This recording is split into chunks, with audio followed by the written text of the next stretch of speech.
का जिक्र करूंगा कि उनकी आमदनी के साथ क्या हुआ है, फिर रोज़गार का थोड़ा जिक्र करूंगा और उस तनाजुर में फिर आपको समझ में आएगा कि क्यों तहरीक इंसाफ ने यह फैसला किया कि एक मुल्कगीर तहरीक चलाने की ज़रूरत है। तो शुरू करते हैं जी। सबसे पहले आटा।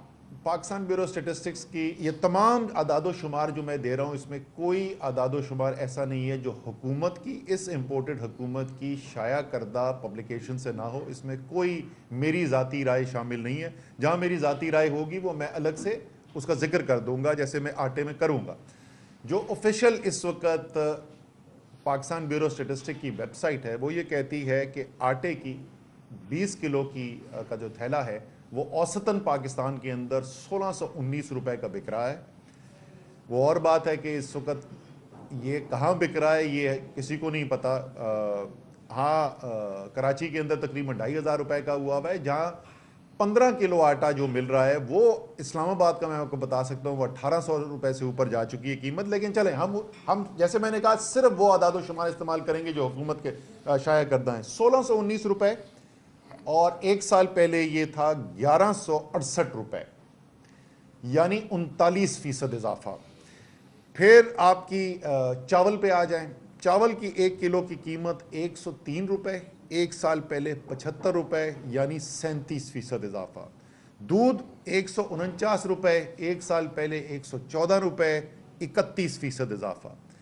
खाने पकाने का तेल, खुर्दनी तेल, पिछले साल 5 किलो जो डब्बा था उसकी कीमत 2057 रुपए थी, अब 2727 रुपए, 33% इजाफा।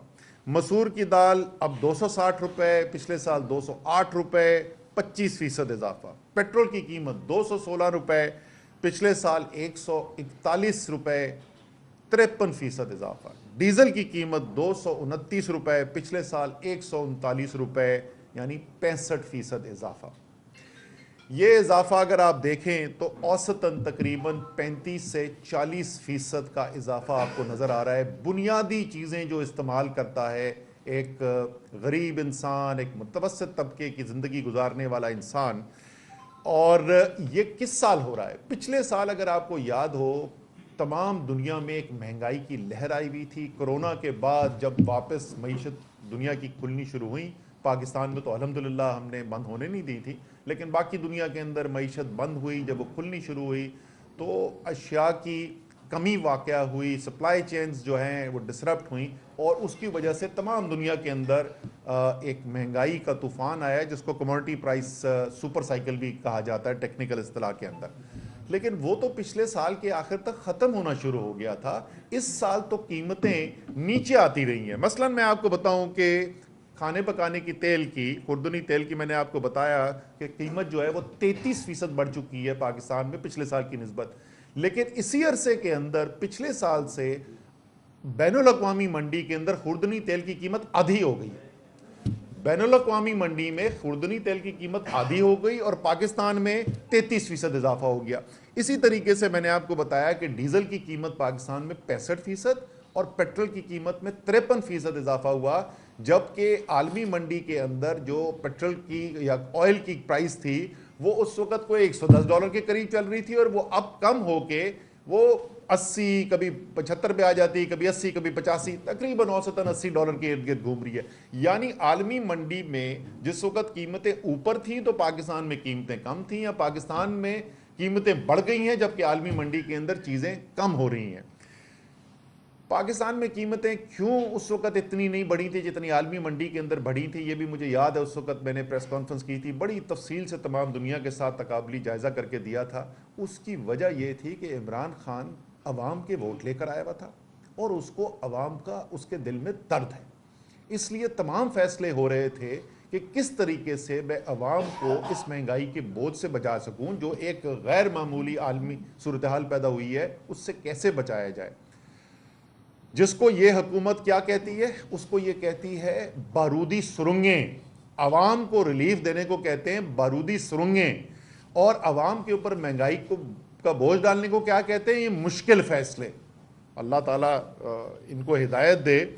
लेकिन जैसे मैंने कहा कि औसतन तकरीबन आम इंसान के इस्तेमाल की चीज़ें जो हैं उसके अंदर तकरीबन 35% का इजाफा आप देख चुके हैं। बिजली की कीमत जिस तरीके से बढ़ी है वो आप देख चुके हैं, तकरीबन दुगने हो गए हैं बिजली के रेट्स।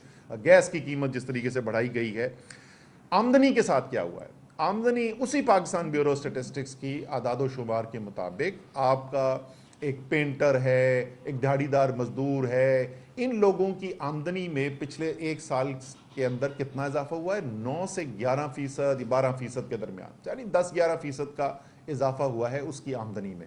अखराजात में 35% से ज़्यादा इजाफा, आमदनी में 10-11% इजाफा। यानी अगर हम एक शख्स ये मिसाल के तौर पर लें कि पिछले साल दिसंबर में उसकी आमदनी 30,000 रुपये थी और उसके अखराजात भी 30,000 रुपये थे, वो एक मुश्किल से सफ़ेद पोशी की ज़िंदगी गुजार रहा था और वो अपना जो उसके बजट है घरेलू उसको पूरा करता था, तो उसके अखराजात में पिछले एक साल के अंदर 10,000 से 11,000 रुपये का इजाफा हुआ है और उसकी आमदनी में 3,000 से 3,200 300 रुपये का इजाफा हुआ है।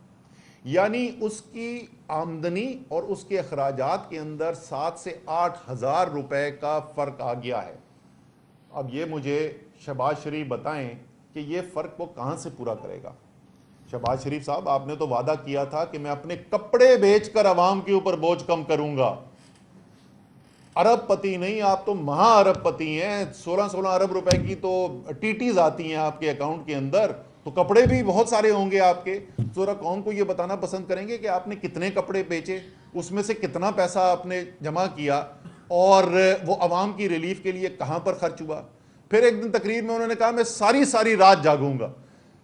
मियाँ साहब, अगर आपकी सारी रात जागने का ये अंजाम जो है अवाम को देखना पड़ रहा है, तो मेरे ख्याल में मैं तमाम पाकिस्तान की अवाम की तरफ से अपील करता हूं कि खुदा का वास्ता रात को सो जाया करें। कम से कम आपको दिन में सिर्फ 16 घंटे मिलेंगे तबाही करने के लिए, बजाय कि जो 24 घंटे आप तबाही कर रहे हैं। इसके बात यहां पर भी बदकिस्मती से ख़त्म नहीं होती है। आगे हालात किस तरफ जा रहे हैं, ये मैंने भी आपको आमदनी का जिक्र किया। ये उन खुशकिस्मत लोगों के लिए है, उन दिहाड़ीदार मजदूरों के लिए है, उन मिलों में काम करने वालों के लिए है जिनके पास अभी तक रोजगार है। जिस तरीके से फैसले किए गए हैं और मईशत के पहिए को जाम किया गया है, बाकायदा ब्रेकें लगाकर जाम कर दिया गया है। किसी अरबपति बिजनेसमैन से, किसी बड़े कारोबारी से जाके आप बात करें और उनसे पूछें कि इस वक्त मईशत की क्या सूरत हाल है, कारोबार की क्या सूरत हाल है, किसी दुकानदार से बात कर लें, किसी मजदूर से बात कर लें, आपको हर जगह से एक ही बात सुनने को मिलेगी। मईशत जो है उसको बिल्कुल ब्रेकें लगाकर इस वक्त जाम कर दिया गया है। फैक्ट्रियां बंद हो रही हैं। सिर्फ टेक्सटाइल इंडस्ट्री वालों ने जो अपना तखमीना दिया है, 15 लाख मजदूर टेक्सटाइल के बेरोजगार हो गए। रोजगार शहरी इलाकों में, देहातों के अंदर रोजगार सबसे ज्यादा उसकी जो ताल्लुक होता है वो ज़राअत से होता है। ज़राअत के जितने बुरे हालात हैं, किसान से पूछें इस वक्त किस तरीके से, जो मैंने आपको बताया 65% उसकी डीजल की कीमत ऊपर चली गई है, उसकी इनपुट जो है वो किस तरीके से ऊपर चली गई हैं और उसकी आमदनी में साथ इजाफा नहीं हो रहा, फसलें खराब हो गई हैं, वो एक और बदहाली का शिकार है। लेकिन शहर के अंदर कहां से आती है रोजगार? सबसे बड़ा शहर में रोजगार का जरिया होता है कंस्ट्रक्शन इंडस्ट्री। कंस्ट्रक्शन इंडस्ट्री के कोई बराह रास्त अदाद शुमार जो है वो फौरी तौर पर नहीं आते हैं। अमूमी तौर पर सीमेंट की सेल जो है उसको देखा जाता है कि उससे पता चल जाता है। आपको जाहिर है सीमेंट को घर में रखने के लिए तो लेता नहीं है, सीमेंट ले रहा है तो इसका मतलब कोई कंस्ट्रक्शन हो रही होगी। अगर सीमेंट ज्यादा बिक रहा है इसका मतलब कंस्ट्रक्शन ज्यादा हो रही है, सीमेंट कम बिक रहा है तो इसका मतलब कंस्ट्रक्शन कम हो रही है। सीमेंट की सेल जो है वो इस साल के पहले 4 माह के अंदर 18% कम हुई है बनिस्बत पिछले साल के, यानी तकरीबन 5वां हिस्सा कम हो गई है कंस्ट्रक्शन। ये 5वां हिस्सा याद रखें, कंस्ट्रक्शन के अंदर बहुत बड़ी तादाद के अंदर तकरीबन तमाम लोग जो काम कर रहे हैं वो कोई लंबी मुलाजमत के ऊपर नहीं है। उस दिन की दिहाड़ी का काम मिलता है तो उसको उजरत मिलती है, उस दिन अगर दिहाड़ी नहीं लगती है तो वो खाली हाथ घर जाता है। सोचें किस बड़ी तादाद के अंदर दिहाड़ीदार इस वक्त बेरोजगार हो रहा होगा। इसी तरीके से सनत है, सनत में सबसे बड़ा शोबा जो है वो टेक्सटाइल है। टेक्सटाइल की कहानी मैं आपको बता चुका हूं कि खुद टेक्सटाइल इंडस्ट्री का अपना तखमीना यह है कि 18% जो है, 15 लाख रोजगार जो है वो जायल हो चुका है, यानी 15 लाख लोग बेरोजगार हो चुके हैं। ऑटोमोबाइल, ऑटो बहुत बड़ा सेक्टर बन गया पाकिस्तान में, उसका असेंबली का सेक्टर जो है, लाखों लोग उसके अंदर मजदूर काम करते हैं, 31% सेल कम हुई भी। और आजकल आप देखते होंगे अखबारों के अंदर हर चंद दिन के बाद किसी कंपनी की अनाउंसमेंट आती है कि जी उन्होंने अपनी प्रोडक्शन जो है वो बंद कर दी है। यानी पाकिस्तान की तारीख की सबसे ज़्यादा महंगाई और उस महंगाई के ऊपर एक ख़तरनाक बेरोज़गारी की लहर, ये वो वजूह है। इस क्योंकि तहरीक इंसाफ बंद कमरों की सियासत में यकीन नहीं रखती, किसी रिजीम चेंज ऑपरेशन की साजिश का हिस्सा नहीं है, अवाम के वोट के ऊपर अपनी सियासत करती है, अल्लाह ताला पर यकीन है, मदद अल्लाह से मांगते हैं, लेकिन इन्हिसार ज़मीन पर सिर्फ अवाम के वोट पे है। इसलिए ये लाजिम है तहरीक इंसाफ के लिए कि अवाम के इस मुश्किल वक्त में अवाम की आवाज़ बने, अवाम के साथ खड़े हों। तमाम तंजीमों को हिदायत जारी कर दी गई हैं, मैंने सबसे शेड्यूल मंगवा लिए थे। तमाम पाकिस्तान के अंदर ये रैली शुरू हो जाएंगी। सिंध के अंदर थोड़ा सा एक मुख्तलिफ तरीका ये कर रहे हैं कि हमने एक मेंबरशिप कैंपेन यहाँ पे लॉन्च की हुई है। उसके अलावा हैदराबाद, कराची के अंदर मुकामी हुकूमत का इलेक्शन भी होने वाला है। अगर ये फिर ना भाग गए, ये बुज़दिल लोग पहले 3 दफ़ा भाग चुके हैं, जिस तरह आपने तमाशा देखा कल इस्लामाबाद में किस तरीके से ये भागे हैं, तो इन्हें अदालत करके भाग गए हैं। तो यहाँ पर मेंबरशिप कैंपेन्स लगे हुए, मेंबरशिप कैंप्स लगे हुए। उन्हीं मेंबरशिप कैंप्स के अंदर हम जो है ये जो एहतजाजी मुजाहरे जो हैं उसी के साथ मिलकर यहाँ पर भी करेंगे। पहली तारीख आज से ये शुरू हो जाएंगे पाकिस्तान में, और तमाम तफसील जो है इसकी तंजीमें हैं जो है हमारी मुकम्मल कर चुकी हैं। इंशाअल्लाह ताला जैसे मैंने कहा नया साल शुरू हुआ है, अच्छी उम्मीद के साथ शुरू करना चाहिए, और उम्मीद यही होगी कि वो फसल गुल जिसको कभी जवाल न देखने को मिले, जैसे अहमद नदीम कासमी की दुआ थी, उसी दुआ के साथ इस साल को शुरू करते हैं। इंशाअल्लाह ताला बेहतर दिन आएंगे। ये इम्पोर्टेड रजीम से चेंज की साजिश की पैदावार हुकूमत जो है ये जल्द ख़त्म होगी, और पाकिस्तानी कौम जो है 22 करोड़ अवाम फैसला करेंगे कि किसने पाकिस्तान की जिम्मेदारी अपने हाथों में लेनी है। बहुत शुक्रिया। खुदा करे कि मेरी अर्ज़ पाक खुदा करे कि मेरे अर्ज़ पाक पे वो फसल गुल जैसे अंदेशा है सवाल में। महंगाई का आपने जिक्र किया, रजीम चेंज ऑपरेशन का जिक्र किया। गुज़िश्ता आपके जो दौर था उसमें फैल ऑपरेशन और एक बाजवा ऑपरेशन भी था। वो डॉक्टराइन थी, खान साहब कभी उनकी तारीफ करते थे, अब उनकी जो है वो मुखालफत भी कर रहे हैं, बड़ी बता रहे हैं। तो उस वक्त क्या वजह थी कि वो बाजवा डॉक्टराइन बहुत अच्छी थी और फैल ऑपरेशन अच्छा था? अच्छा, ये बड़ी बार बार मुझसे ये सवाल किया जाता है, भैया इससे तो सिर्फ ये साबित होता है कि इमरान खान अच्छे को अच्छा बोलते हैं, बुरे को बुरा बोलते हैं। वो इस बुनियाद पर फैसले नहीं करते हैं कि साडा बंदा कौन है और कौन हमारी टीम के लिए खेल रहा है। जो आप इकदाम करेंगे जो मुल्क के लिए बेहतरी होगा तो आप उसकी तारीफ करेंगे। अगर लोकस से मुकाबला करने के लिए, कोविड से मुकाबला करने के लिए और ऐसे कामों में जनरल बाजवा मुआवनत करेंगे, पाकिस्तान की कौम की बेहतरी होगी, उसमें उसकी तारीफ की जाएगी। अगर वो ऐसा फैसला करेंगे जो पाकिस्तान की बेहतरी में नहीं होगा तो उस पर तनकीद की जाएगी।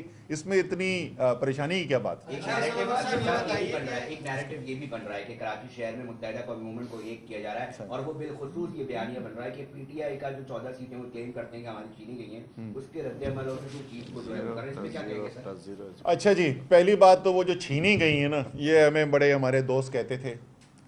मुझे अभी तक याद है मेरी आखिरी प्रेस कॉन्फ्रेंसेस में से एक थी इस्लामाबाद में रिजीम चेंज कामयाब होने से पहले, और उसमें मैंने कहा था कि कर लिया है मुत्तहिदा ने अपना फ़ैसला, अब हम निकलेंगे कराची की सड़कों पर और हम देखेंगे कि किसका बयानिया कराची यकीन करता है और किसका नहीं करता, और किसकी सीटें छीनी गई थी और किसकी सीटें नहीं छीनी गई थी।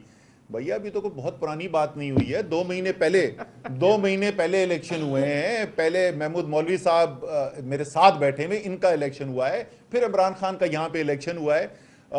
ज़रा याद कराना को मुझे पसंद करेगा कि उसमें मुत्तहिदा को वोट कितना मिला था। और जहाँ तक तीनों के मिल जाने वाली बात है, ये तो बड़ी अच्छी बात है। अलग अलग 3 तीतरों का शिकार जो है उसमें मेहनत ज़्यादा होती है, मिलके होंगे तो शिकार ज़्यादा आसान हो जाता है। देखिए इनका वोट बैंक नहीं है हमारे, इनमें से कम कुछ लोग जो हैं वो हमारे पुराने इत्तेहादी रह चुके हैं, ज़ाती तौर पे हमारे उनके साथ अच्छे ताल्लुकात भी रहे हैं। उनको पता है कि जिस तरीके से हमने कराची का मुकदमा लड़ा है, और ये अच्छी बात है। आपको याद होगा खालिद मकबूल सिद्दीकी ने उसी वक्त ये बात की थी जिस वक्त ये रिजीम चेंज हो रहा था कि हाँ हमने मुआहदे जो हैं बहुत सारी हुकूमतों के साथ किए, आज तक जितना अमल दरामद कराची के मायदे के ऊपर तहरीक इंसाफ की हुकूमत ने किया, किसी और ने नहीं किया। ये उनकी अच्छी बात है कि उन्होंने पब्लिकली एक्नॉलेज किया था। तो हमने मिलकर कराची की बेहतरी के लिए भी काम किया है। लेकिन कराची में वोट भाई मेरे इस वक्त इमरान खान का है। 3 को जोड़ लें या 13 को जोड़ लें, वोट इमरान खान का है। असद साहब, 2 रोज पहले टीवी चैनल के ऊपर अमन चौधरी साहब ने कुछ इंकशाफात किए, क्या कहेंगे उसके हवाले? इंकशाफ किए या दावे किए? इंकशाफ तो मुझे कोई नहीं नजर आया, दावे बहुत सारे नजर आए। अच्छा, आसिम मुनीर साहब के आने के बाद क्या पीटीआई के एस्टेब्लिशमेंट से कोई राब्ते हुए बैकडोर चैनल, और उनके आने के बाद क्या कोई आपको तब्दीली नजर आ रही है? जो कहते थे कॉल्स आ रही हैं, लोगों को तोड़ा जा रहा है, डराया जा रहा है, गिरफ्तारियां हो रही हैं, किसी किस्म के ताल्लुकात में भी बेहतरी के आसार हैं या नहीं? क्या कोई बैक चैनल है, कोई मुज़ाकरात हो रहे नहीं हो रहे? जो कोशिश की थी वो सदर पाकिस्तान ने की थी, और वो सिर्फ तहरीक इंसाफ के साथ नहीं, सदर पाकिस्तान का एक आइनी ज़िम्मेदारी है। और मैं कहूँगा कि बहुत अरसे के बाद पाकिस्तान में कोई ऐसा आइनी सदर आया है जिसने वाकई अपने आइन की ज़िम्मेदारियाँ पूरी की हैं। मेरे ख्याल में आरिफ अलवी को जितना भी सराहा जाए वो कम होगा। उन्होंने पूरी कोशिश की है, हुकूमत के साथ भी बात की है, तहरीक इंसाफ के साथ भी बात की है, इस्टेब्लिशमेंट के साथ भी बात की है। कोई खातिर खा कामयाबी अभी तक हासिल नहीं हुई, लेकिन उनकी आइनी जिम्मेदारी है, मुझे यकीन है कि उसको पूरा करने की कोशिश करेंगे। अच्छा, जहाँ तक क्या हमें उसके बाद तब्दीली नज़र आ रही है, देखें अभी शुरू के दिन हैं, इब्तदाई दिन हैं। अभी जो है वो वाज़े तौर पर यह नहीं कहा जा सकता कि पॉलिसी बदल गई है या नहीं बदली है। आपको पता है कि पाकिस्तान की सियासत का एक पस मंज़र है। इससे पहले भी जो सवाल किया गया था, ये बहुत सारी चीज़ें कैमरा पर नहीं कहते सहाफ़ी, लेकिन हमें भी पता है कि इन्होंने सवाल क्यों पूछा था। क्योंकि तासुर ये है इस वक्त जो कराची की सड़कों पर तासुर है, वो ये नहीं है कि मुत्तहिदा वाले जो हैं उन्होंने ख़ुद ये फ़ैसला किया कि चलें हम आपस में साथ मिलकर बैठ जाते हैं और पुरानी रंजिशें भुला देते हैं। तासुर ये है कि बैठाया जा रहा है। ठीक है जी। तो इसलिए मैं ये कहूँगा कि अभी ये कबल अज़ वक्त होगा कहना कि इसके ऊपर हतमी तौर पर हम कह सकते हैं कि पॉलिसी बदली या ना बदली। Thank you. आखिरी सवाल कि चूँकि इलेक्शन का शेड्यूल आप लोग देते रहे और हुकूमत कहती रही, मौजूदा हुकूमत के इलेक्शन अपने वक्त पर होंगे, इमरान खान साहब ने 2-3 डेडलाइंस दी, शेख रशीद ने दी, आपने शायद कहीं बात की थी। अब बताएं कि मुल्क में इलेक्शंस कब हो रहे हैं, आम इलेक्शन? देखिए, हमारा काम ये है कि जब मुल्क के अंदर तबाही आ रही हो तो सबसे पहले तो खड़े हो के अलल ऐलान ये कहें कि ये तबाही आ रही है और मुकाबला करें, और जो भी उस मुकाबला करने के लिए ख़तरा मोलने की ज़रूरत हो वो करें। और वो अल्हम्दुलिल्लाह हमने करके दिखाया। हमारे ऊपर FIRें कटी, दहशत गर्दी के कोर्ट्स के हमने चक्कर लगाए, हमारे पर FIA की इन्वेस्टिगेशन हुई, आर्टिकल 6 के मुकदमे बनाने का मरला शुरू किया गया, हत्ता के इमरान खान के ऊपर गोली चला दी गई। और हम अपने बयानिए से नहीं हटे। जो पाकिस्तान के लिए ख़तरनाक था, जो पाकिस्तान की तबाही जिससे आ रही थी, उसके ख़िलाफ़ हम आवाज़ बुलंद करते रहे और मुकाबला करते रहे। और जितनी हमारी हिम्मत है, जितनी अल्लाह ताला ने हमें इस्तात दी है, वो भरपूर तरीके से हम मुकाबला करते रहे हैं और करते रहेंगे। हदफ कभी फौरी तौर पर हासिल होते हैं, कभी फौरी तौर पर हासिल नहीं होते हैं। तो हमारी जद्दोजहद नहीं कम होगी। 2023 तो अब तो सबने कहना शुरू कर दिया इलेक्शन का साल है, लेकिन जो इनकी सूरत हाल है, जिस तरीके से ये खौफजदा हैं इलेक्शन से, ये आप भी कभी फार्मूला इस्तेमाल करके देखें। कोई PDM वाला अगर आपको कोई ज़्यादा तंग कर रहा हो ना, और आपने उसको खौफजदा करना हो, तो आप सिर्फ उसको ये कहें कि इलेक्शन आ रहा है, बस उसके बाद देखें वो कैसे गायब होता है।